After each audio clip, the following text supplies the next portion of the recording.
해상에서 형성되는 쓰나미 파도는 높은 속도로 이동하지만 거의 눈에 띄지 않습니다. 이제 파도가 해안으로 접근하거나 수심이 점차 얕아집니다. 놀랍게도 처음에는 무해해 보였던 파도가 갑자기 엄청난 진폭을 얻게 되어 파괴적인 쓰나미로 변모합니다. 이 이상한 원리를 이해하기 위해 바닷속으로 들어가 봅시다. 여기서는 하나의 판이 다른 판 아래로 미끄러져 들어갑니다. 상층부에 부풀어 오른 부분을 주의 깊게 살펴보세요. 이 움직임은 얼마나 더 지속될까요? 이 고착된 목재 조각들은 어떤 일이 발생하는지 보여줍니다. 계속 조여보지만 일정 시간이 지나면 갑자기 펑 하고 터집니다. 붐. 실험과 마찬가지로 해저 바닥은 짧은 시간 내에 축적된 에너지를 모두 방출합니다. 이것이 쓰나미 파도가 형성되는 방식입니다. 만약 마법처럼 바다를 모두 말릴 수 있다면 지표면의 다양한 조각들을 명확히 볼 수 있을 것입니다. 이 조각들은 지각판이라고 불립니다. 지표면은 서로 상대적으로 움직이는 다양한 지각판으로 구성되어 있으며 정확히 7개의 주요 지각판으로 이루어져 있습니다. 지구의 핵 내부에 용융된 용암은 대류 열 전달로 인해 지속적으로 순환합니다. 지각판은 물 위에 떠 있는 얼음처럼 용융된 핵 위에 떠 있습니다. 용암의 지속적인 운동으로 인해 지각판은 지속적으로 움직입니다. 예를 들어 이 애니메이션에서 2개의 지각판이 서로 멀어지며 열곡이 형성되고 있습니다. 동아프리카 열곡은 이러한 움직임의 훌륭한 예시입니다. 이제 이 지각판 움직임을 살펴보세요. 여기서는 판들이 수렴하고 있습니다. 이러한 상호작용은 산맥, 해구, 때로는 활화산의 형성을 초래할 수 있습니다. 이러한 수렴 운동의 가장 좋은 예시는 미국 북서부의 캐스케이드 산맥입니다. 지각판의 움직임은 매우 느리며 연간 몇 인치에 불과합니다. 이제 흥미로운 관찰입니다. 지진 발생 가능성이 높은 전 세계의 모든 지역을 점으로 표시해보세요. 그 모든 지역이 2개의 지각판이 만나고 있는 지역에 위치해 있음을 발견할 것입니다. 맞습니다. 두 지각판 사이의 상대적 운동과 관련된 에너지 방출이 지진을 일으킵니다. 해양 깊숙이 지진이 발생하면 쓰나미가 발생할 수 있습니다. 쓰나미를 일으키는 지각판의 움직임은 매우 흥미로운 현상입니다. 이를 섭입대 움직임이라고 합니다. 우리는 이미 이러한 수렴 운동을 본 적이 있지만 이번에는 수중에서 발생합니다. 이 움직임에서 상부 지각판에 시간이 지남에 따라 변형 에너지가 축적됩니다. 여기서 대륙 지각은 위로 부풀어 오르고 해양 지각은 그 아래로 가라앉습니다. 이 현상은 해양판이 대륙 지각보다 훨씬 밀도가 높기 때문입니다. 대륙 지각에서 흥미로운 특징을 관찰할 수 있습니다. 그것이 안쪽으로 휘어지면서 지각판 경계에 거대한 해구가 형성됩니다. 태평양 해저에 형성된 아름다운 해구를 살펴보세요. 하지만 이 에너지 축적은 얼마나 오래 지속될까요? 일부 섭입대에서는 수세기 동안 에너지를 저장합니다. 다른 섭입대에서는 변형 에너지가 시간이 지나며 점차적으로 방출됩니다. 이 느린 슬립 현상은 쓰나미를 일으키지 않습니다. 그러나 일본 해구와 칠레, 페루 해구와 같은 일부 지역에서는 에너지가 몇 분의 1초 만에 방출됩니다. 이러한 지진은 확실히 쓰나미 파도를 일으킵니다. 이렇게 생성된 파도는 시속 200km를 초과하는 속도를 갖지만 진폭이 매우 작기 때문에 거의 눈에 띄지 않습니다. 쓰나미 파도는 일반적으로 진폭이 반 미터 미만이지만 파장은 수백 킬로미터에 달합니다. 그러나 파도가 해안선에 접근할 때 상황은 달라집니다. 수심 감소가 파도에 미치는 영향은 무엇일까요? Let's generate a wave to find out answer for this question. Note on the time taken by the wave to reach the other end of the tank is 1.9 seconds. But when the water depth is half, the wave takes more time to reach the other end.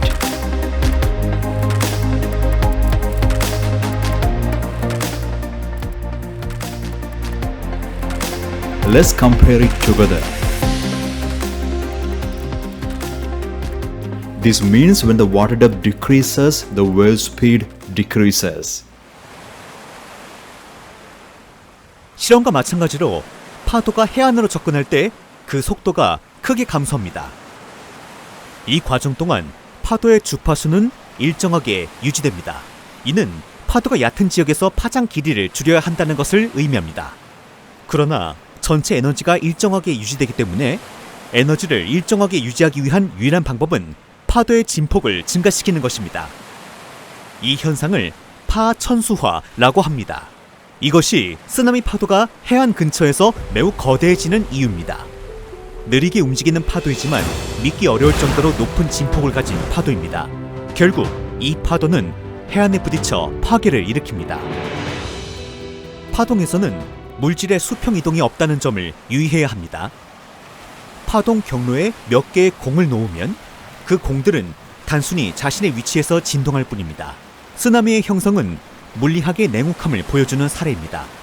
물 분자 중 어느 것도 앞으로 이동하지 않지만 특정 조건 하에서 파동의 진폭이 너무 높아져 해안에 부딪히게 됩니다.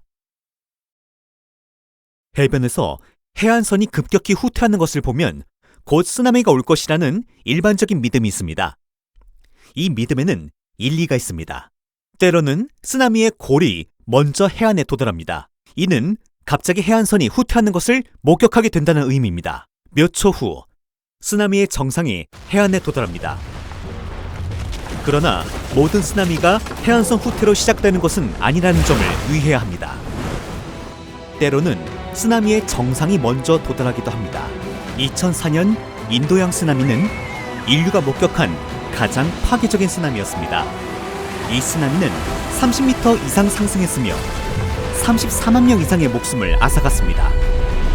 이 쓰나미는 인도네시아 수마트라 근처에서 발생한 대규모 해저 지진으로 인해 발생했습니다. 이 지진은 리히터 규모로 약 9.1에서 9.3에 달하는 극히 강력한 지진이었습니다. 수마트라에서만 10만 명 이상의 사람들이 사망했습니다. 이 지진은 인도판이 버마판 아래로 밀려 들어가는 과정에서 발생했으며 이로 인해 해저가 갑자기 움직여 해저면을 위로 밀어올렸습니다. 이 지진은 약 10분 동안 지속되어 기록된 지진 중 가장 긴 지진 중 하나였습니다. 방출된 에너지는 히로시마 원자폭탄 23,000개에 해당했습니다. 이 갑작스러운 움직임은 엄청난 양의 물을 이동시켜 거대한 파도를 생성했으며 이 파도는 바다 전체로 퍼져나갔습니다. 일부 지역에서는 파도의 높이가 30m에 달했습니다. 이 파도는 매우 빠르게 이동해 시속 800km까지 이르렀습니다. 진원지 근처의 해안 지역인 인도네시아는 몇 분 내에 피해를 입었으며 인도와 아프리카 등 더 먼 지역은 수시간 후에 피해를 입었습니다. 인류가 목격한 모든 주요 쓰나미의 크기 비교 애니메이션이 여기에서 보여집니다.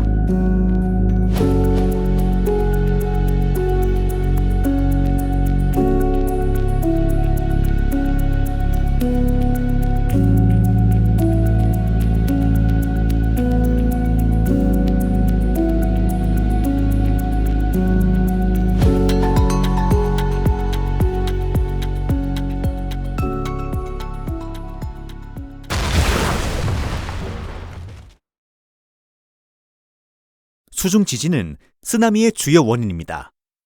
그러나 쓰나미를 유발할 수 있는 다른 3가지 원인이 있다는 점을 유의해야 합니다. 해저 화산 폭발은 쓰나미를 유발할 수 있는 또 다른 주요 원인입니다. 해저 화산이 폭발하면 화산이 분열하거나 붕괴되면서 물을 밖으로 밀어내어 큰 파도를 형성하게 되며 결국 쓰나미를 일으킬 수 있습니다. 때로는 해저나 해안 근처에서 발생하는 산사태도 쓰나미를 일으킬 수 있습니다. 큰 양의 바위, 진흙 또는 얼음이 갑자기 바다로 떨어지면 물을 밀어내며 파도를 생성합니다. 이 파도는 육지에 도달하면 위험할 수 있습니다. 매우 드물지만 큰 물체가 바다에 떨어지면 쓰나미를 일으킬 수도 있습니다. 예를 들어 운석이 그렇습니다. 바종댐의 쓰나미도 비슷한 방식으로 형성되었습니다. 산사태로 인한 거대한 물체가 수역에 충돌한 것입니다. 큰 물체가 물에 충돌하면 물보라가 발생하며 이 물보라는 거대한 파도로 변할 수 있습니다. 다행히도 이런 종류의 쓰나미는 자주 발생하지 않습니다. 2004년 당시 인도양에는 쓰나미 조기 경보 시스템이 존재하지 않았습니다. 2004년의 참사는 모든 국가들에게 경각심을 일깨워주는 계기가 되었습니다. 그들은 심해의 변화를 가능한 한 빨리 감지하기 위해 부표를 투입했습니다. 해저에 설치된 압력 센서는 수위 변화의 어떤 징후도 감지합니다. 이 압력 데이터는 안테나가 장착된 부표로 전송되며 이후 위성으로 재전송됩니다. 2004년 쓰나미 당시 쓰나미 파도는 수마트라에 약 20분, 태국에 1시간에서 2시간, 스리랑카와 인도에 2~3시간이 걸렸습니다. 만약 다트 부표가 쓰나미 파도가 이동하는 속도보다 더 빠르게 정보를 전송할 수 있다면 당국은 쓰나미 위험 지역에 거주하는 주민들을 대피시킬 수 있을 것입니다. 여기서 가장 중요한 질문이 나옵니다. 쓰나미를 예방할 수 있을까요? 일본은 가능하다고 생각합니다.